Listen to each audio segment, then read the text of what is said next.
Fala galera, vamos lá. Meu nome é Rafael Menezes, sou coordenador da Titan Esportes. Hoje a gente vai falar sobre biomecânica de corrida. Estou aqui com o Daniel, fisioterapeuta, ele vai falar um pouquinho dele. Fala galera!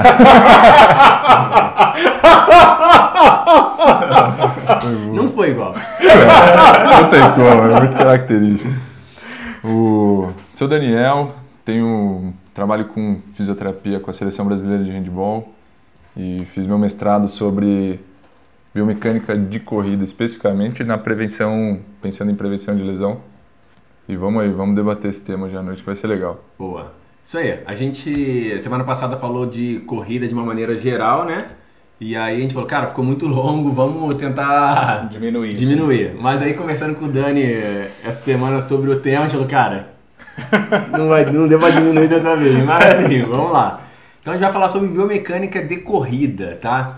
Se existe uma biomecânica perfeita, o quanto ela é importante para performance, se pode prevenir lesão, enfim, de uma maneira geral, vamos pegar as perguntas que o pessoal colocou no Instagram.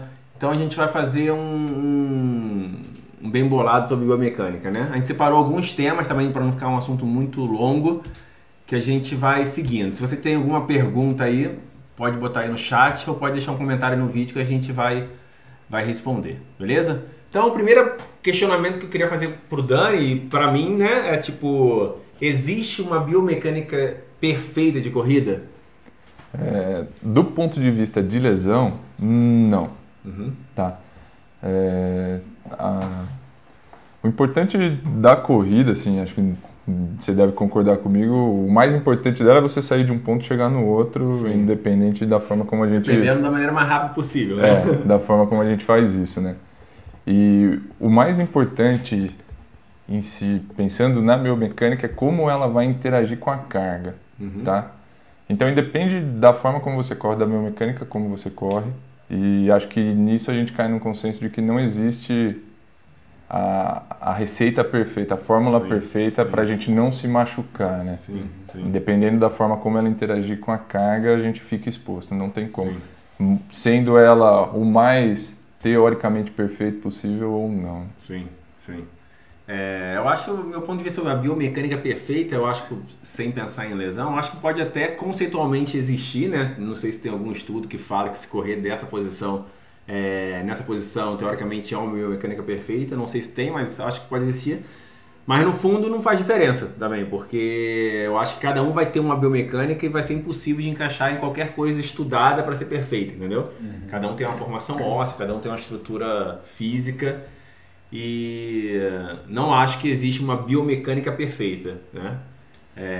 Só já começando a pergunta aí, Dani, de repente se a pessoa quiser procurar a biomecânica perfeita, de repente não pode se lesionar para tentar chegar numa coisa que ele não corre naturalmente? Sem dúvida, porque a gente passa a expor outras estruturas à sobrecarga, né? Quando a gente tem um padrão nosso, né, e isso é muito particular de indivíduo para indivíduo, a gente tem estruturas que já há muito tempo vêm sendo sobrecarregadas, então elas estão adaptadas àquilo, né? Quando a gente tenta fazer qualquer mudança brusca, a gente fica muito vulnerável a sofrer uma lesão. Sim. E eu também acredito muito, tipo, a corrida, como a gente vai bater muito no canal, na minha concepção é uma coisa natural. Então, tipo, teoricamente você aprendeu a correr muito cedo. Então, se você começou a treinar a corrida, com 16 anos, que é uma idade cedo, você já tem 10 anos de prática natural, né? Então, ninguém te ensinou uma biomecânica mais nova, você vai levar esse lastro pro resto da sua vida. Então, na minha concepção, não tem uma biomecânica perfeita e eu acho que pro treinamento, pro iniciante também, não me importaria tanto no início com isso. Entendi. Eu acho que, tipo, a carga de trabalho do iniciante é muito mais importante do que se ele está correndo biomecanicamente legal ou não. Isso aí, do ponto de vista... Vou fazer um pedido de introdução macro aí, Dani. O que seria a biomecânica? A biomecânica está envolvendo o quê? A forma da perna, o braço, o conjunto, o corpo? O que seria a biomecânica? Teoricamente, a biomecânica ela leva em consideração dois aspectos, né? Um aspecto que a gente chama de cinemática, onde a gente pensa no movimento e esquece as forças que interagem com esse movimento, né? E aí a gente está pensando nos movimentos das articulações, do tornozelo, do joelho, do quadril, as rotações e tudo mais. E aí, assim, existem estudos que mostram que existe uma faixa de movimento que é considerada não ideal, mas assim, indivíduos que não têm dor, eles têm por exemplo, o quadril se movimenta tantos graus em rotação medial, em rotação lateral, e para indivíduos que têm diferentes lesões, essas faixas elas vão mudando um pouquinho. E se a gente levar em consideração a outra parte, que é a parte cinética, né? Então a biomecânica ela basicamente se divide entre a interação da cinemática, que são os movimentos, com a cinética, que são as forças que interagem com o corpo durante a execução de um movimento, né? Certo. E aí basicamente na corrida, né, acho que a força mais discutida e mais importante é a força de reação do solo, né? Certo. Que aí é onde a gente infere impactos e tudo mais. Por isso que eu acho que a gente vai acabar, num tema de biomecânica, falando muito de carga. Porque a força de reação do solo, ela faz parte da biomecânica e ela faz parte muito da carga que esses indivíduos enfrentam na corrida. Eu acho que pensando sobre o que você perguntou, Will, na parte de performance, meditech, o que seria uma biomecânica perfeita? De um atleta seria o cara que ganha. Eu acho que, tipo, ali resume, cara, aquele cara ali tem uma biomecânica perfeita porque aquela prova ele fez o melhor possível para aquele dia ou para aquela distância, né?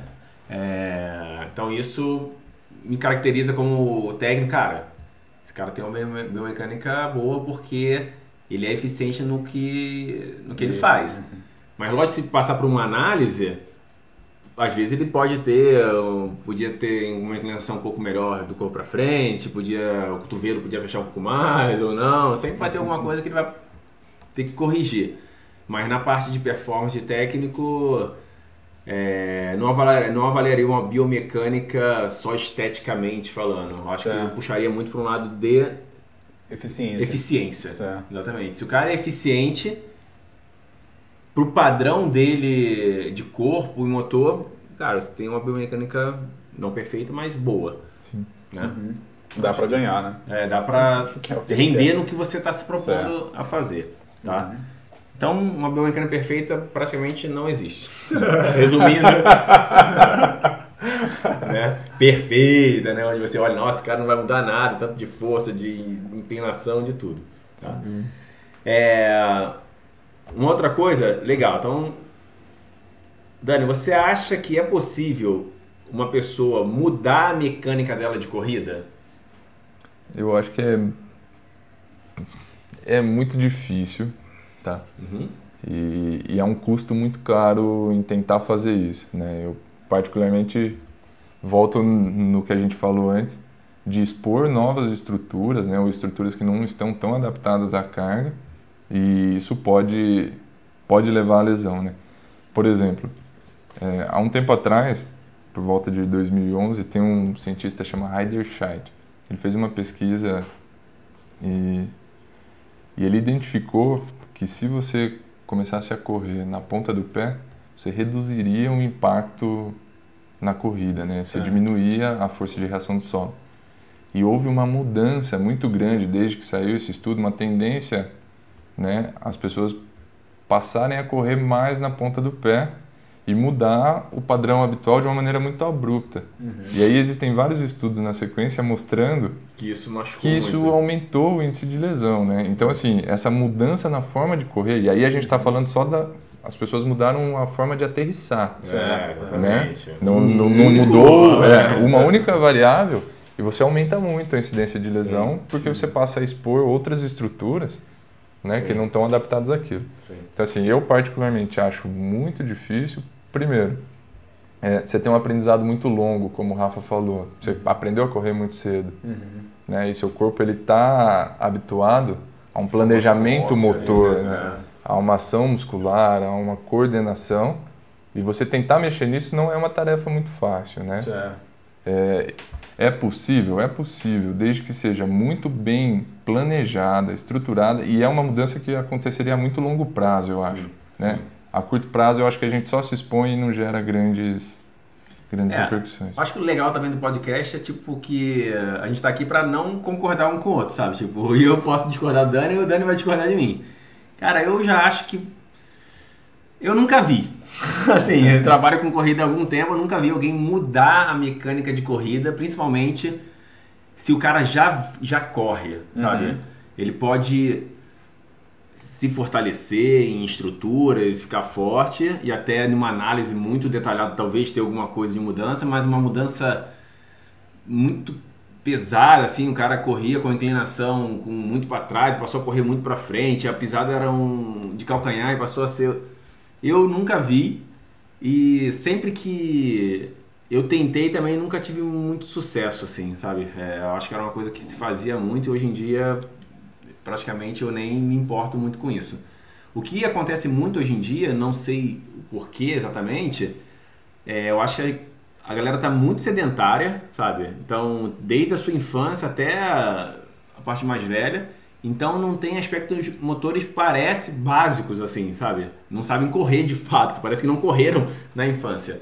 E aí quando muitos alunos mais velhos, quando chegam para treinar pela primeira vez, você vê que a pessoa é desengonçada correndo. Tipo, ela não tem coordenação motora para fazer o gesto. Você fala, cara, ou você nunca correu mesmo, ou você está muitos anos aí de sedentarismo. E aí naquele momento, com uma dica, com um feedback ali visual na hora, o cara consegue mudar. Chegou no treino correndo de uma forma e sai do primeiro treino já correndo de outra forma. Mas eu não colocaria isso dentro de uma mudança de biomecânica, porque ele não tinha nenhuma biomecânica, ele estava há muito tempo sem correr. Isso eu acredito muito. Tipo, se no início você tiver uma orientação adequada, você pode acelerar o seu processo aí de correr como você correria caso você treinasse com regularidade. Eu acho que seu corpo iria passar por um processo um pouco mais doloroso, mas já você encaixaria aquela corrida porque você seria mais eficiente. Mas não acredito numa mudança de biomecânica de corrida. A gente está falando também de corridas de longa distância, sem né? Dúvida. Você não está falando de um velocista, eu acho que sim. Ele muda algumas coisas para... Era uma das perguntas que eu ia fazer para o Dani. Dani, assim, tem diferença na correção depois vou me explicar melhor, tá? Na correção ou fortalecimento para corredores de longa distância para um corredor mais curto? Sem dúvida. Eu lembro de um vídeo que eu cheguei a ver do Bolt. O Bolt, quando fez, acho que a primeira Olimpíada, um dos campeonatos mundiais que ele fez, eu lembro que ele não ganhava, além de outras coisas, também de treinamento, uma série de coisas, mas uma das coisas, das variáveis, é que ele corria com um tronco meio para trás. E depois, quando ele começou, uma das variáveis foi colocar o tronco um pouquinho mais para frente. E ele é um corredor de corrida mais curta, né? 100 metros, 200 metros ali. Curtíssima. Curtíssima, de explosão. O mais curto que tem. E teria uma grande diferença para corrigir um cara desse, ou fortalecer um cara desse de corrida curta para um cara que é acostumado a correr corridas longas, meia maratona, 10 km, ou até a maratona que seja. Sim. Na verdade, assim, isso muda tudo, né? A gente está falando de duas coisas que... Opostas. Sim, por mais que a tarefa seja correr, né? Não, mas eu acho que é oposto em todo sentido. Quando eu falo a corrida é uma coisa natural, correr, né? Correr a 40 por hora não é natural. Não. É isso a questão, né? Tipo, quem corre a 40 por hora? Fizemos o teste. Isso não é natural. Então, se você quer correr a 40 por hora, aí você tem uma série de coisas que você tem que fazer para que isso aconteça. Educativo pra caramba. Pô, tinha um podcast só de educativo, seria bom também. Educativo pra caramba. Força, é outro tipo de treino, outro tipo de valência física, é tudo. Porque é uma coisa não natural. Né? A corrida de velocidade, pegando o seu gancho, tipo, não é natural. Sim. A gente tá falando de uma corrida normal, de baixa velocidade, longa distância, nem de longa distância, mas de baixa velocidade, onde você corre só. Que é a grande maioria dos corredores. Exatamente. Agora, se você quer correr em alta velocidade, você sai do estágio de naturalidade para um estágio de tipo, cara, como eu vou fazer isso, entendeu? Entendi. Não é mais natural. Né? E deixa de ser saudável também. E do ponto de vista de um trabalho para prevenir lesão também muda muito, né? As lesões são diferentes e todo o trabalho... Eu acho que também não deixa de ser saudável também. Eu acho que o treinamento pode ser saudável, entendeu? Não vejo... Eu digo assim, para você conseguir performance, o cara que vai atrás de muita performance, acho que já... Sim. Muita performance, não é saudável. Sim. Qualquer esporte, não é corrida só. Qualquer esporte. Sim. Então, beleza, boa pergunta. Certo. Sobre isso. Deixa eu ver aqui, ó, as perguntinhas que o pessoal...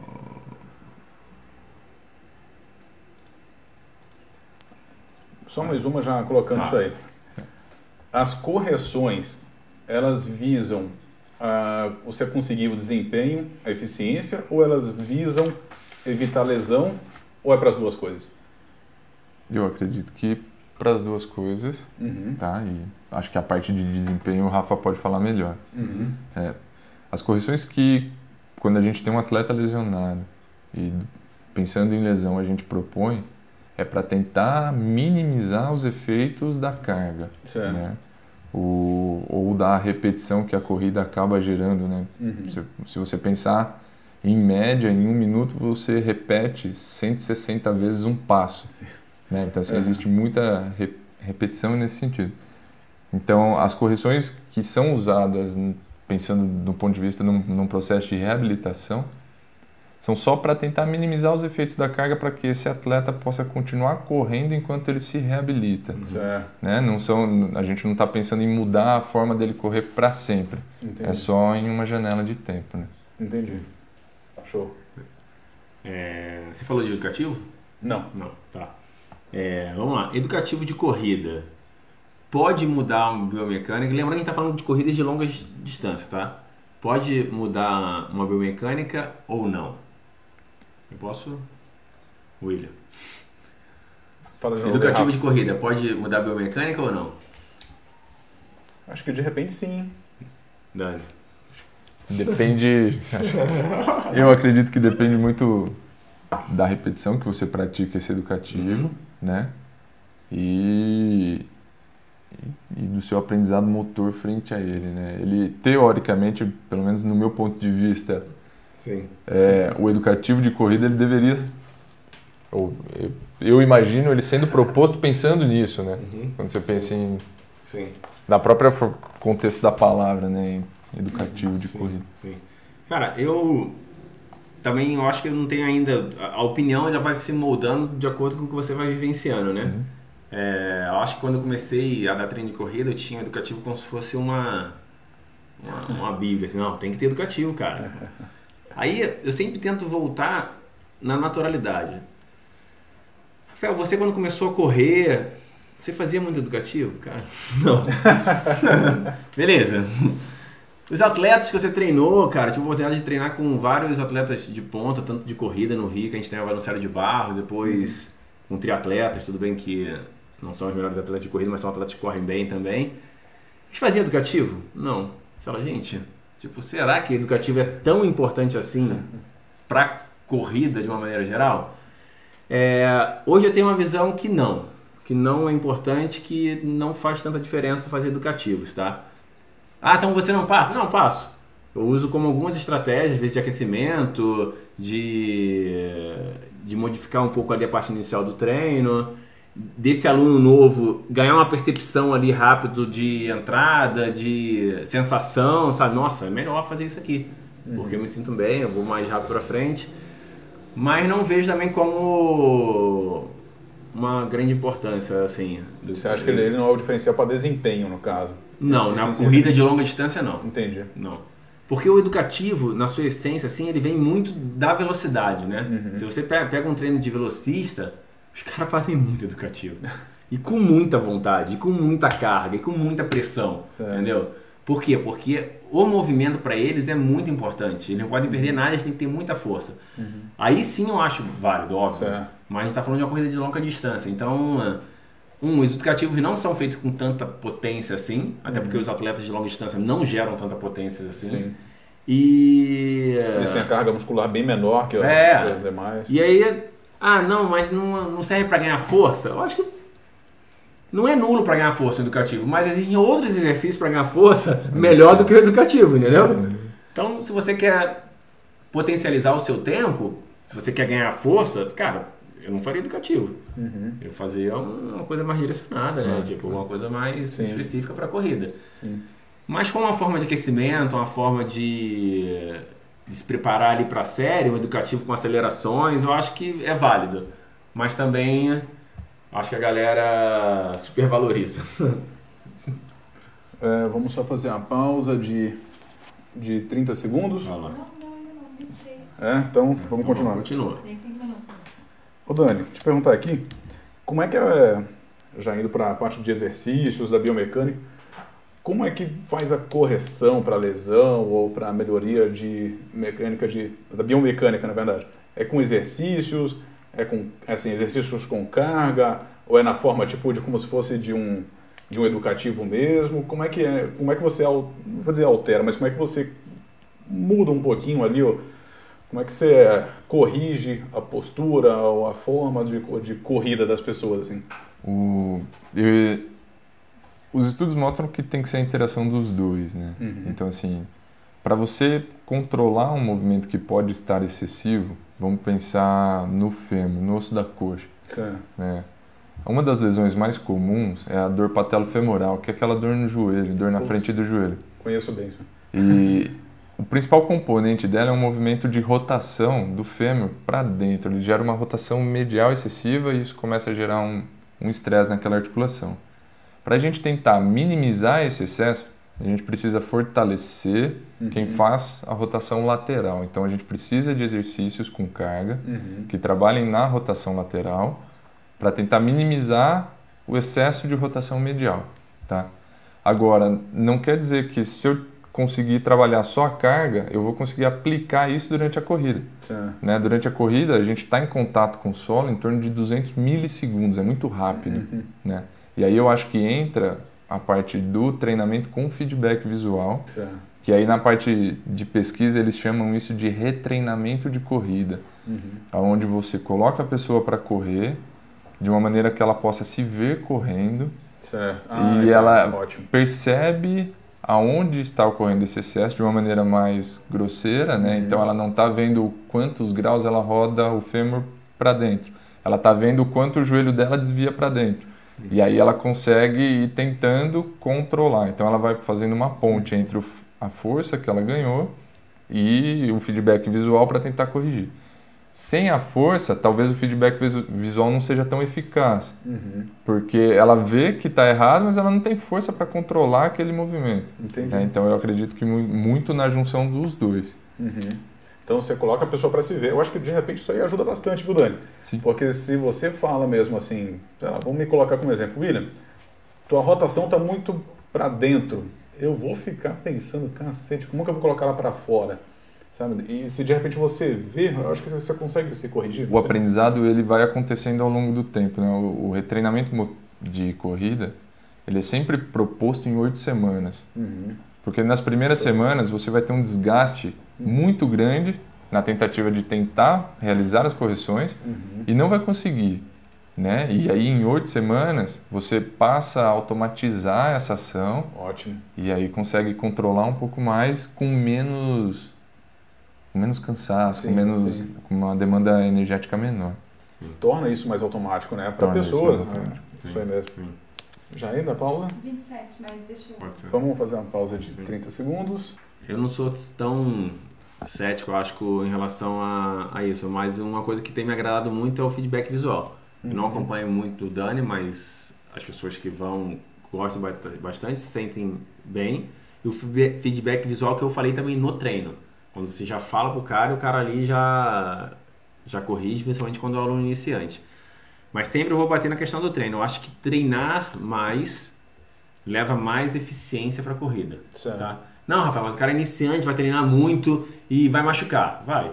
Mas a questão não é essa. Eu treinar mais para ele e com o tempo. Então, se o cara treina... O cara começou. Ele quer correr perfeito em um mês. Cara, você tá 20 anos sem correr. Tipo, cara, se você der 4 anos de treinos consistente, sem ninguém te falar nada, eu acredito muito que esse cara vai estar correndo eficiente depois de 4 anos, entendeu? Só com treinamento, tá? Se ele fizer uma progressão adequada, respirando sem lesão, eu acho que isso acontece. Eu vi vários atletas acontecendo isso, até me coloco isso. Quando eu comecei a fazer triatlo, eu só nadava e corria esporadicamente. E aí no grupo que eu tava também, a galera mais que nadava e um grupo foi começar a fazer triatlo. Eu me lembro que tinha um atleta que já era melhor do que a gente, que anos depois eles falaram, nossa, olha aí, nunca vocês fizeram educativo, como eu falei, tipo, ninguém faz educativo, e como vocês estão correndo melhor. Por quê? Porque a gente passou a treinar mais. Certo. Não se lesionava, treinava mais, com o tempo correu melhor. Tinha até uma menina que corria com o joelho muito desabado, que anos depois a gente foi reparar, e o cara, nossa, tá vendo? O joelho da fulana nem desaba mais. Por quê? Porque ela provavelmente ganhou força, treinava força. Mas fazia um fortalecimento também? Essas coisas? Sim, fazia fortalecimento. Nem lembro qual era, se era específico ou não, faz tanto tempo, mas fazia um fortalecimento. Era um atleta profissional, treinava com vigor, e o joelho dela parou de tanto pra dentro. Não que ele mudou, mas não tinha mais aquela coisa exagerada. A gente falou, tá vendo, cara? Quer correr bem, corra todos os dias. Quem tem estrutura para isso. Sem dúvida. Né? Eu tô lendo um livro que o cara até me surpreendeu esse volume. O cara fala que ele teve um atleta em 1968 que ele chegou a correr em um pico de treino 280 milhas na semana. Gente do céu. Caralho, cara. É muita corrida. É muito quilômetro isso aí, cara. Exatamente. Se esse cara não ficar eficiente, ele tá morto, meu amigo. É possível, cara. Lógico, não sempre, né? Talvez em alguns períodos, mas eu achei também demais. Ô Dani, já que a gente tá falando com um cara que era da elite, era pró e tudo mais, você vê que é um cara mais cabeça fechada, teimoso. Você já deve ter pego o teimoso e o cara amador. Quem que é mais fácil de tratar lá na clínica? Boa. Depende, cara. Essa é uma boa pergunta. Porque assim, eu acredito que o atleta profissional ele se conhece muito mais. Sim. Porque treina mais, né? Se expõe mais aqui. E acho que muitas vezes ele se respeita muito mais do que um atleta amador. Né? Se a gente for olhar por baixo, assim, a procura que a gente tem na clínica por atletas profissionais e de atletas amadores, a gente tem uma procura muito maior. Tudo bem que existem muito mais amadores do que profissionais. Mas eu acredito que a maneira de você conseguir educar o atleta frente à lesão, frente à dor, como interpretar, como se respeitar, o atleta profissional ele já tem essa percepção, ele já desenvolveu isso naturalmente. Ótimo. Né? O amador, eu acho que ele ainda está num processo disso. Que ele acha que ele vai vencer. E muitas vezes ele não experimentou a sobrecarga, o excesso, às vezes é a primeira lesão importante e o profissional já passou por tudo isso, né? Então ele sabe o quanto se machucar é ruim. É isso que eu ia falar agora, tipo, o atleta profissional ele tem muito isso na cabeça dele, cara. E tipo, em vários livros que eu leio, cara, é unânime. O atleta profissional, quanto menos ele se lesiona, o quanto isso é importante para a carreira dele, entendeu? É tão importante, tipo, de grandes atletas que tinham talvez futuros brilhantes como corredores se lesionarem e uma carreira que poderia ser muito boa foi boa, entendeu? Então o atleta profissional tem isso mesmo, tipo, cara, eu não posso me lesionar, eu tenho que ficar sem lesão, entendeu? Porque isso vai fazer eu evoluir. E o profissional vive disso, né, Rafa? Muita eu acho que o profissional é um nicho muito pequeno, principalmente no Brasil. Vamos de atletas que performance em tempo bons, assim, né? Comparado aqui no Brasil a gente tem muito atleta amador / profissional. Tem uns caras aqui que essa galera também pensa muito nisso e sabe que quanto isso é importante de não se lesionar. Uma coisa também que eu colocaria é respeitar o tempo de treino, entendeu? Tipo, como eu falei, cara, às vezes você vê um cara correndo bem e tal, o cara corre há 10 anos. E aí chega um atleta amador, isso também, cara, é muito errado. O atleta amador querer seguir o treino do profissional. Porque sei lá, o Bekele faz esse treino aqui, ele botou lá. Eu já falo assim, então não faz você, velho. Então você não faz, né? Tipo, se o Bekele fez, sinal que não é pra você, velho. Vamos ver um treino pra você. Então tem muito isso. Enquanto as pessoas não entenderem que tipo, isso não vai funcionar, porque se o técnico do Bekele fez aquele treino para ele com certeza entende o atleta e sabe que talvez aquela sessão de treino seja importante para ele. E o atleta profissional também tem muito assim, tipo, de entender o que cada sessão de treino representa, né? Eu vejo muito isso no atleta amador. Às vezes você dá um treino que é um treino mais de limiar, um treino mais contínuo, e o cara quer fazer o melhor dele e ele fica muito chateado que o pace dele não foi o melhor da vida dele. Tipo, e o atleta profissional entende, cara, que aquele treino não é para ter o pace melhor da vida. Não, na verdade, não tem sentido ser, porque não é a proposta do treino não é essa. Então, o atleta profissional, eu acho que ele sabe muito mais o que cada treino vai fazer com o corpo dele. Por que o técnico tá passando aquele treino? Talvez ele não saiba exatamente o que é, mas ele entende que, tipo, melhora aquela situação toda. Sabe? O link tá ao vivo aí? Não? Que eu tô vendo. Tá ao vivo. Tinha caído aí? O pessoal tava falando? Não, no meu caiu. Foi? Tô esperando os transportes. Dá um reload, será? Posso fazer mais uma pergunta pro Dani aí, Rafa? Pode. Ô Dani, voltando para biomecânica mesmo. Treino funcional ou musculação convencional? Alguma delas faz diferença para biomecânica? De repente, para você corrigir, eu vou ficar sempre falando corrigir, mas eu não sei nem se isso está certo, tá, Dani? Corrigir ou, sei lá, fortalecer o corredor aí. Mas o treino funcional ou o treino da musculação convencional, qual deles é melhor para você ter uma biomecânica melhor, digamos assim? De corrida? De corrida. Nenhum.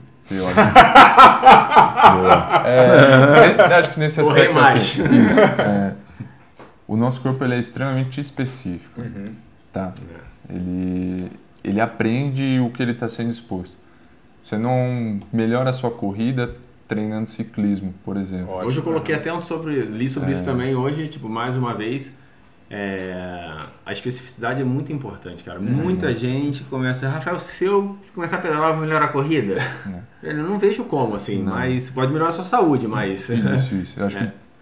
Pode, mas sua corrida não. Então, se você... Também não é pra fechar a sua cabeça, tem que correr, não. Tem exercícios de fortalecimento, fisioterapia, que eu acho importantíssimo de fazer.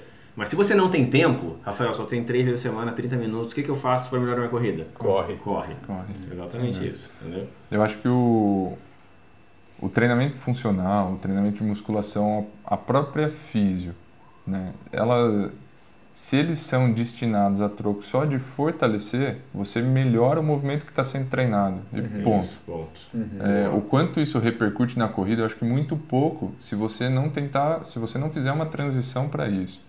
Né? Então, quando a gente pensa em, vamos fazer um fortalecimento para a corrida, seja ele no funcional, seja na musculação ou na física, e a gente fica treinando agachamento, a gente está fora de contexto, tá? A gente vai fortalecer glúteo, vai fortalecer quadríceps, mas o quanto isso vai interferir na corrida, na mecânica de corrida. Acho que na corrida pode até ser um parâmetro bom. Assim, na mecânica eu acho que pouquíssimo, que nem o Dani tá falando, mas em agachamento, como o Dani falou, tipo, em 1 minuto a gente vai dar 160, 180 passos, né?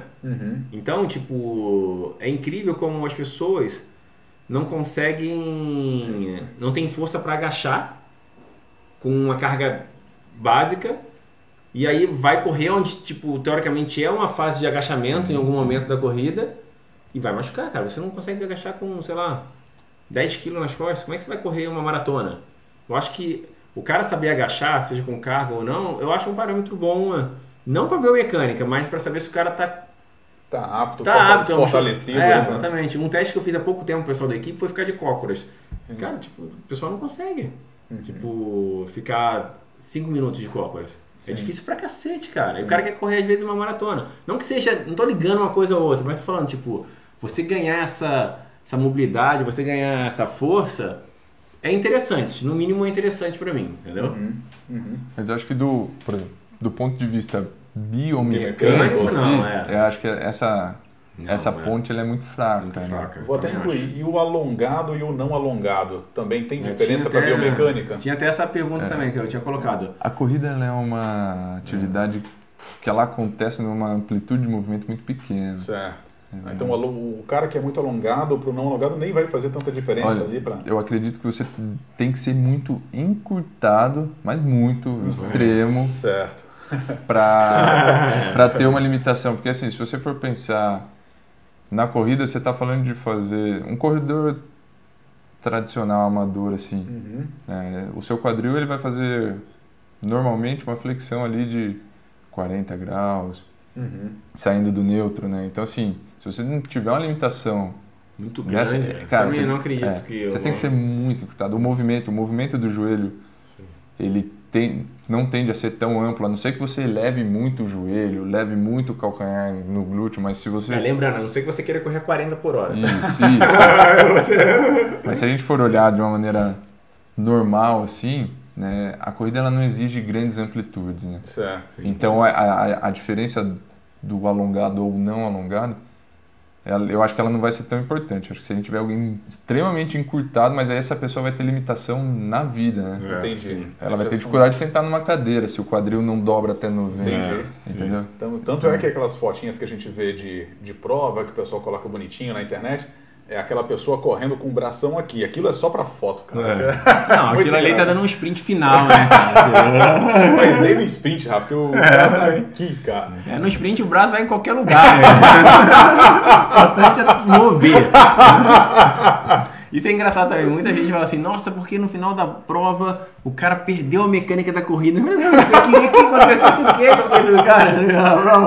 A mecânica vai perder mesmo, não existe mecânica perfeita. Se não existe no início a mecânica perfeita, que dirá no final, né? Sem dúvida. Vamos lá, uma pergunta. Meus joelhos são virados para dentro, isso interfere em lesões? Isso é uma coisa que eu conversei com o Dani também hoje.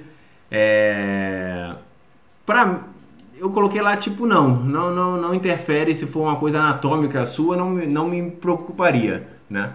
Mas aí... conversando com o Dani, ele tem uma visão diferente e mais técnica sobre. Vai lá, Dani. Teoricamente, né, a parte lateral do nosso osso da coxa ela é mais anterior do que a parte medial, ela vai mais para frente. E a patela ela se encaixa nisso, né? Não sei como eu posso mostrar aqui para mostrar. Se o seu joelho ele é muito virado para dentro, a cada passo, isso vai fazer com que a patela fique se chocando nessa parte lateral. Então, isso favorece com que você desenvolva um processo que a gente chama de dor patelofemoral, né? Mas, de novo, isso só vai levar a uma lesão dependendo da carga que você expor essa articulação. Se você corre em cargas controladas, mais baixas, provavelmente você vai correr com o joelho para dentro e não vai ter dor.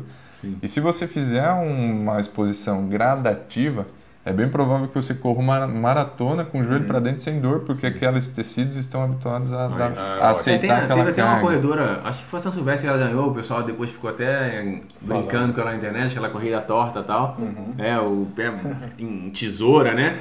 E ganhou a São Silvestre. Não lembro o tempo dela, mas provavelmente um tempo absurdo, né? Sim. Então por isso que... Eu não, mas depois conversando com o Dani, eu acho que tem formas de a gente conseguir minimizar ali a carga e estruturar melhor aquela região, né? Sim, legal. Vamos lá, para outra pergunta. Pisada pronada, supinada, tem como corrigir ou amenizar? Quer começar, Dani? Vamos lá. Depende do grau dessa pronação, dessa supinação, né? Se a gente partir do princípio que existem pés que são extremamente pronados, onde você tem uma insuficiência do principal músculo ali, que é o tibial posterior, que é um músculo que auxilia na manutenção do arco plantar, ou uma insuficiência da fáscia plantar, dificilmente você consegue corrigir isso 100%, né? E da mesma forma, se você tiver uma pisada extremamente supinada, um pé cavo, onde você tem alteração de formação óssea, uma tensão dos tecidos, também dificilmente a gente consegue minimizar isso. Lembrando que para a corrida, né, o que vale é como o seu pé se comporta de uma maneira dinâmica e não como ele é quando você está em repouso. Sim, tá? Boa, também isso é importante. Esse é o mais importante, né? Você pode ter uma pisada natural, normal, você tem um arco do pé tranquilo, e aí na corrida a gente precisa dos dois movimentos, né? Toda vez que a gente toca o calcanhar no chão, a gente está tocando com a parte mais lateral, a gente toca com o pé supinado, isso é normal. No meio, a hora que a gente está descarregando o peso, né, na fase de apoio médio, que a gente chama, a gente vai para uma pronação. A pronação ela é importante para a gente absorver carga, absorver impacto, tá?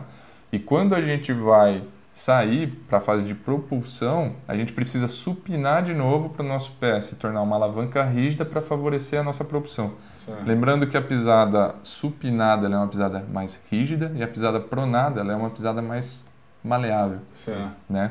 Então, assim, o que interfere nas lesões pensando na pisada é, por exemplo, se você tem um pico de pronação excessivo durante esse tempo que você está no chão, ou se ele não é excessivo, mas ele acontece por um longo período. Então já era para o pé estar supinando, ele ainda está pronado, certo. E você precisa fazer a alavanca com o pé pronado, com o pé mais flexível. Então certo. Você exige uma sobrecarga nos tecidos maior. Sim. Então acho que vale muito mais a forma como ele se comporta dinamicamente pensando em lesão do que a forma como ele é quando a gente está em repouso. Eu vou só rapidamente, que o Daniel falou muito bem, é assim, pisada pronada, supinada, tem como corrigir? Eu acho que, assim, talvez a pergunta não é errado, né? Tipo, todo mundo vai supinar e pronar na corrida, tá? Então não é uma coisa errada, isso vai acontecer. Se for excessivo, né? Tipo, vamos tentar corrigir. Mas também não me preocupo muito com aluno sobre pisada, sobre pronação, supinação. A carga, inicialmente, é a principal variável que a gente tem que controlar, né? Eu acho que isso também tá mudando um pouco, né? Acho que um tempo atrás tinha muito essa se preocupava mais preocupação. Hoje em dia já me parece que não, né? Essa preocupação sempre acontece quando você entra numa loja para comprar um tênis. Meu Deus do céu. É verdade. O vendedor fala tudo. Um ponto importante disso é você entender que, assim, o quanto o seu pé ele é pronado, ele é supinado em repouso, é muito particular, né? Eu posso ter uma pisada pronada em 4 graus. E lembrando que os tênis, eles são confeccionados de uma maneira padrão para a maioria da população. Então pode ser que eu tenha um tênis para pisada pronada, mas que ele corrija 10 graus. Eu precisava que ele corrigisse só 4. Então ele me excede em 6 graus para um movimento de supinação que vai me fazer mal. Certo. Isso pode acabar me machucando. E se a gente buscar um gancho com a nossa discussão passada, toda vez que você oferece um suporte externo para o seu pé, você tira um pouco a função dos músculos que teriam ali para controlar aquilo, né? Dos tecidos que teriam para controlar aquilo. Então você fica cada vez mais dependente. Certo. Então, assim, entender que é muito específico e você tem que ser uma pessoa de muita sorte para que um tênis padrão seja exatamente para o que você precisa. Ótimo. Acho que não vai ser. Não, provavelmente não. Legal. Vamos lá. Aterrissagem, ponta, médio ou calcanhar? Eu vou começar falando nessa. Isso eu vou dar 2 opiniões. Uma numa parte de atleta mesmo e a outra talvez numa parte mais de profissional. De atleta, eu ia falar de cara correr de médio e ponta de pé. Tá? Pensando em performance, assim. Sempre quando eu treinei, tinha técnicos até meio que se exigia que se fizesse isso, né? Talvez até pelo estudo que você falou lá no início, né? Tipo, do vídeo, do podcast. E assim, quando você está correndo rápido, você correr de ponta de pé, médio pé ali, a sensação é muito melhor e muito mais rápida, né, cara? Indiscutivelmente. Não é uma coisa assim, o estudo diz, o estudo não diz. Estou falando coisas de... Eu vivi isso, vamos colocar. Estou falando da minha percepção como atleta, né? Quanto mais eu aguentava, quanto mais eu treinava e esse padrão de corrida de médio pé ficava, mais eu corria rápido, né? Mas também não é uma regra. É aquela coisa assim, tipo... Tem vários corredores que correm de calcanhar muito mais rápido que eu corri e sonhei correr a minha vida toda. Então não é uma regra única. A gente vai voltar para o ponto inicial da pessoa, né? Eu tenho vários atletas que correm bem de médio pé e tenho atletas que correm de calcanhar super bem. O Sergião, quem na equipe sabe. Sim, sim. O Sergião é um cara que a gente tentou mudar a biomecânica um tempo para um médio pé, não deu. Sérgio, tá machucando o calcanhar? Não. Tá sentindo dor? Segue a vida. E corre bem, cara. Foca no treino. Então, eu fico sempre assim, como atleta eu ia falar assim, tipo, o cara vai pro médio, pro ponto de pé que você vai correr mais rápido. Mas como profissional eu ia falar, não, cara, foca no treino e você vai evoluindo e talvez aquela coisa de ficar eficiente vai acontecer e daqui a pouco você tá correndo do médio pé, quem sabe, entendeu? Do ponto de vista de lesão, né, e aí o que aconteceu nesse estudo do Ryder Chart lá e depois todo o processo que teve depois disso, ele deixa muito claro isso. Quem corre com calcanhar, né, você tira a ação do tornozelo para absorção de impacto. Porque você está com a articulação travada em 90 graus e está impactando direto com o calcâneo. Né? Quem vai ter que absorver esse impacto é o joelho e o quadril. Então, pessoas que correm com o calcanhar têm uma maior suscetibilidade de sofrer lesões no joelho e no quadril. Quem corre com a ponta do pé utiliza muito o tornozelo para absorção de impacto. Né? Muito mais do que o quadril. Certo. Então, pessoas que correm com a ponta do pé têm uma maior suscetibilidade de sofrer lesões no pé e na perna ou no tornozelo de uma maneira geral. Panturrilha fica muito. Então, assim, não existe um jeito melhor, você só muda o foco de onde pode ocorrer a lesão. Entendi. Tá? Ótimo. Isso é muito bom. Bom saber disso aí. Vamos lá para outra. Qual a postura ideal dos braços durante a corrida? O braço para cima. Para cima. Levanta e corre. Cara, é difícil de responder essa pergunta porque, de fato, eu vou te falar a verdade, eu nunca estudei assim qual é a posição ideal dos braços. Eu diria que a posição ideal é tipo o mais relaxado possível que ele esteja, flexiona e dá, como eu coloquei lá no texto, uma cotoveladinha para trás.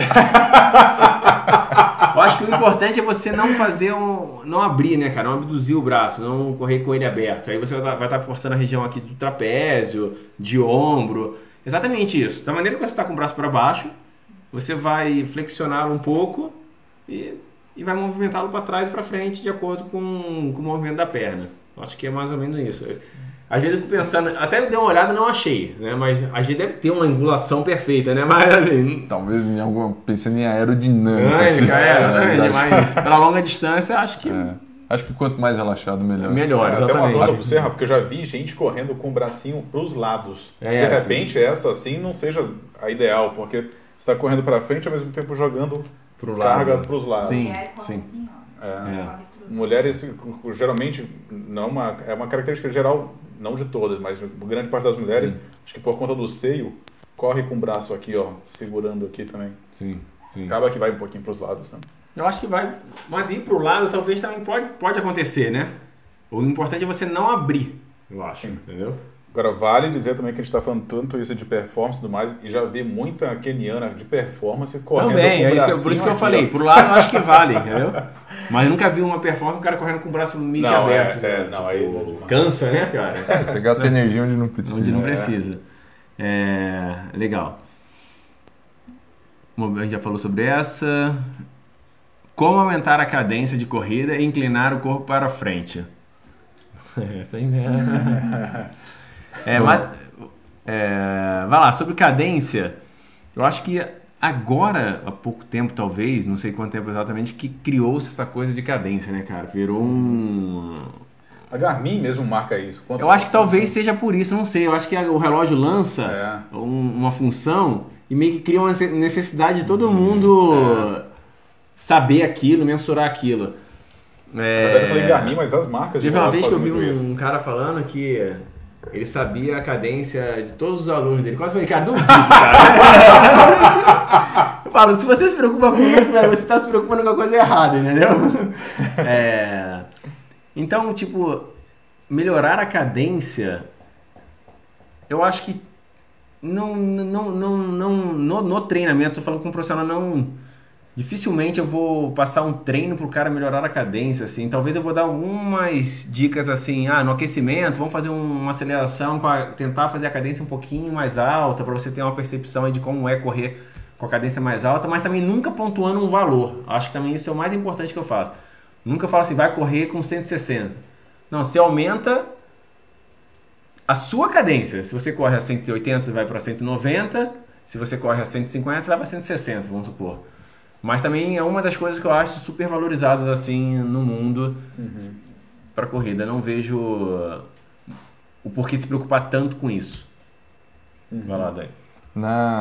Eu não entendo como ela funciona, assim, em relação à performance em si, né? A cadência é uma das variáveis que a gente usa muito no retreinamento de corrida, né? Mas tem pontos que são importantes deixar bem claro, né?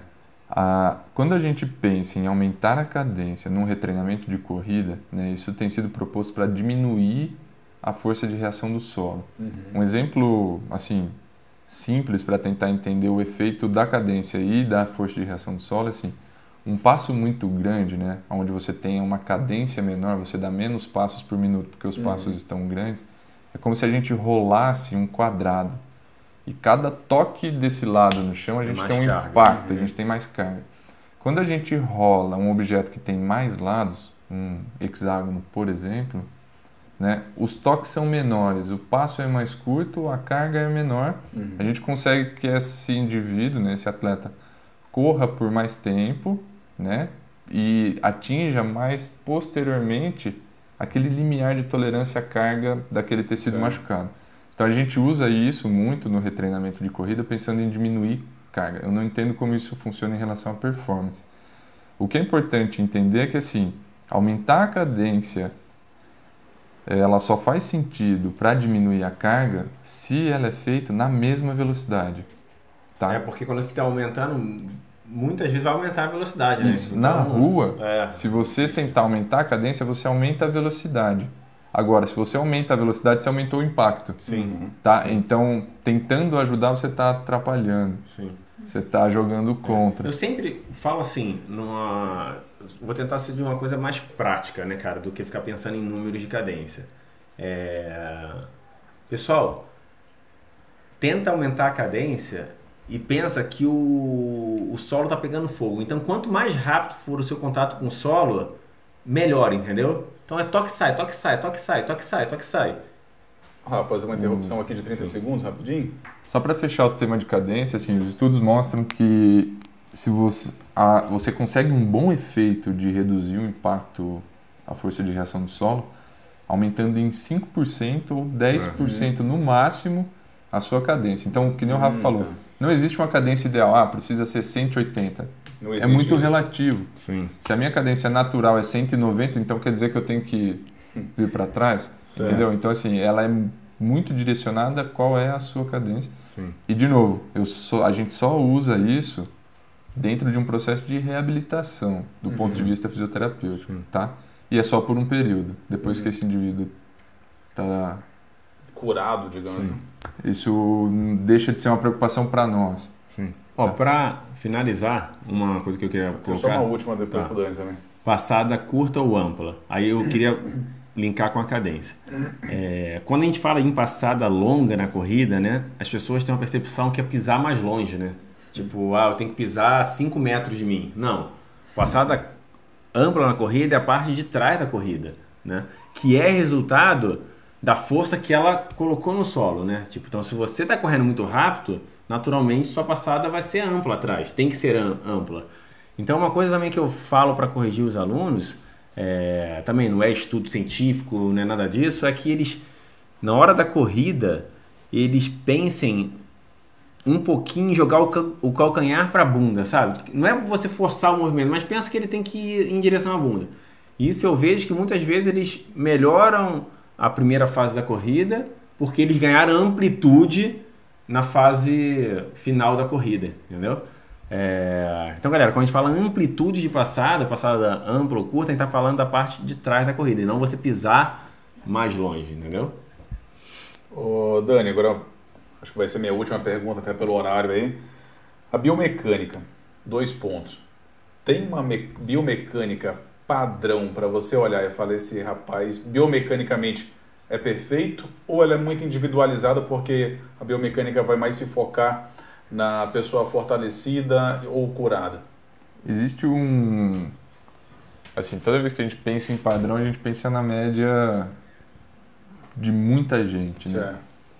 E assim, a gente consegue chegar num valor médio. Agora, encaixar todo mundo nesse valor médio é difícil. Eu acho que existe uma variabilidade muito grande.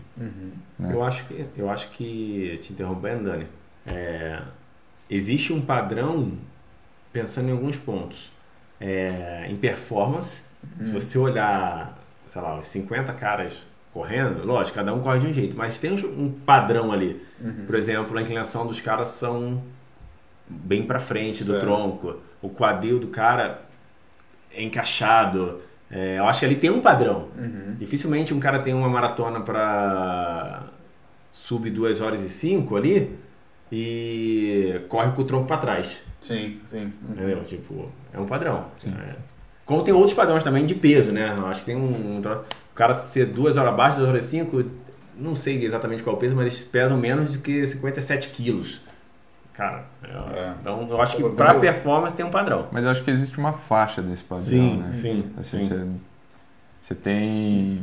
O cara corre, de repente, a média é de 10 graus de inclinação do tronco. Sim. Mas tem um que tá 7, outro isso. Então, assim, eles estão ali, existe uma variabilidade. Eu acho que não existe um valor fechado. Se tiver assim, é isso. Entendi. Ótimo. É meio que assim, tipo...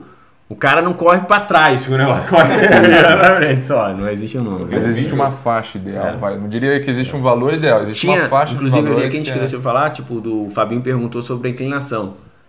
Como melhorar a inclinação. Eu acho que o feedback visual é uma boa opção. Você ter o técnico ali, tipo, pontuando, joga um pouquinho do corpo, do tronco pra frente. E eu acho que basicamente isso, tipo, você se conscientizar que seu corpo tem que estar pra frente. Eu vi um vídeo do Mo Farah correndo numa câmera lenta, um dos vários vídeos que tem deles aí publicado, ele correndo, quando ele dava uma passada, parecia que ele dava uma estilingada pra frente, até uma coisa diferente de ver. Outra hora a gente coloca isso aí pra todo mundo compartilhar esse vídeo aí, mas... E uma coisa... É engraçado a forma como ele corre, sabe? Geralmente o pessoal corre um pouquinho mais durinho ali, muitos corredores, não todos, mas ele virava e dava uma paulada no chão, cara, sabe? Parecia que estava dando uma força do cacete ali. Sim. Engraçado a forma como ele corre, né? É isso? É isso. Não, tem várias outras coisas aqui, mas eu vou fechar, senão a gente fala em outro momento. Eu queria falar num outro assunto, já vamos deixar pré-agendado também. A gente tem que reduzir isso. É muito assunto, né? Vamos deixar já uma pra gente falar sobre... Hoje eu conversei com o Dani sobre isso, a gente até riu um pouco. Inclinação e impulsão. Certo. Eu tô vendo uma galera falando aí sobre se inclina muito... Se a impulsão é mais importante que a inclinação, se a inclinação é mais importante que a impulsão. Acho que pode deixar já isso para um próximo tema e só disso, né? Então vamos falar sobre isso. É isso aí. Anny, mais uma vez, obrigado pela tua vinda aí, pela presença com a gente. E, putz, a gente tá te alongando aí uma hora e... Tá bom, diminuímos 10, 20%. Uma hora a gente vai conseguir chegar num 45 num padrão aí. Cara, mas o Dani vai falando, vai surgindo dúvida. Eu já vim com meu bloquinho de notas. Não, aqui. tem umas 3 ainda aqui que vai ficar pra próxima. Parece que quanto mais ele fala, ele fica esclarecendo coisas e já vai gerando novas dúvidas. Obrigado aí, viu, Dani? Eu que agradeço a oportunidade de poder discutir, aprender com vocês e trazer ideias e possibilidades aí, tirar dúvidas. Enfim, legal. Acho que eu sou uma das pessoas que mais aprende aqui nesse encontro. Todos aprendemos muito. Todos nós. É isso aí, galera. Valeu por ter participado. Vai ficar o ao vivo disponível e já também a gravação com uma qualidade de imagem de áudio melhor. Beleza? Show. Um abraço e até a quinta que vem. Valeu. E pra lá. Eu vou fazer uma errata aqui. Depois o William edita. No início do vídeo eu não apresentei o William. Mas ele tava aqui, entendeu? pessoal, se tiver dúvida, te mandar.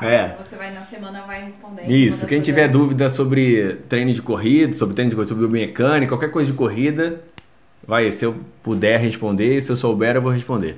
Beleza? Beleza. Então tá. Valeu. Pessoal, tchau. Valeu.